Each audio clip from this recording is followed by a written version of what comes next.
Hi, my name is Arby and I'm a master's student here at the University of Calgary.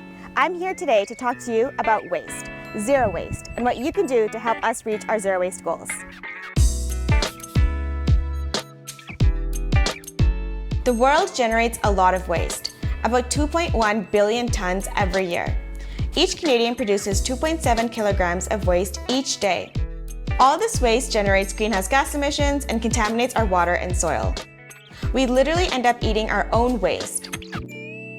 So, what can we do about this? We can adopt a zero waste lifestyle.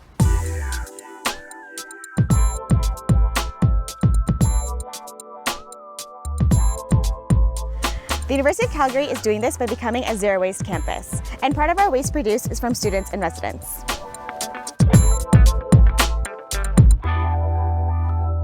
To show us how to implement the zero waste strategy in our daily lives, I'm joined by my friend, Megan Fong. Thanks, RV. So today what we're gonna do is discuss zero waste strategies in further detail. So the zero waste strategy hierarchy includes rethink, reduce, and reuse. And once you've applied these, then you can go ahead and look at recycling and composting. Cool, so should we jump into some examples? Yeah, so let's start with rethink. So I will have you hold these mandarins here. I have an example here with mandarins. So here we have mandarins in their natural form, peel and everything. And then we have mandarins that have been pre-cut, peeled, and they're stored in this container. So in this instance, you have to rethink your behaviors and the way that you look at purchasing or consuming products. So in this case, your best choice would be to choose the natural version versus this version, just because it doesn't reduce as much waste. So let's jump into reducing. Let's take a look at this huge package over here.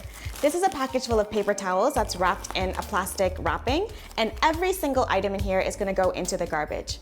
But instead of purchasing this and you purchase a washcloth instead, nothing here is going into the garbage, and you can use this multiple times, and it'll probably be here long after this entire package is gone.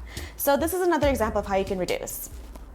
Awesome. That's actually a really good point. Another example is to reduce is looking at actually purchasing your groceries in bulk.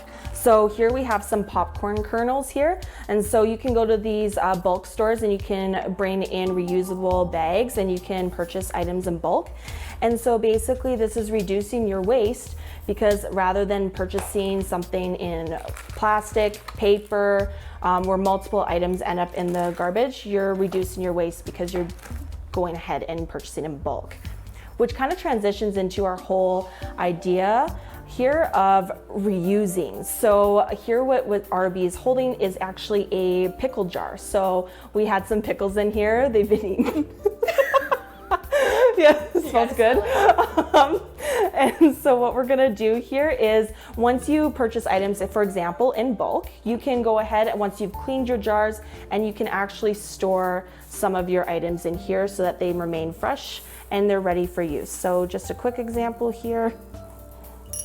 Just a quick, so as you can see, I won't pour the whole thing in, but that's an example of how you can go ahead.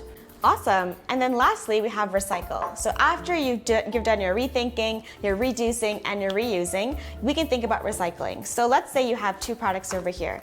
When you think about recycling, you gotta think about the materials that you have with you. When you're looking at these containers, plastic can only be recycled about 2 or 3 times, but paper can be recycled many more times. So when you have the option between the two, the better pick is to pick the paper one.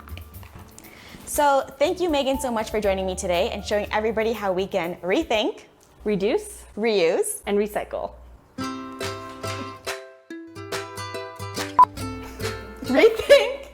Okay, I guess that's the end of it. You rethink, reduce, and okay, I can't do that part. Okay. I keep forgetting the 3. I'm such a bad environment student. And as Anne-Marie Bonneau says, it's better to have, it's worse than, oh boy. I'll start that again.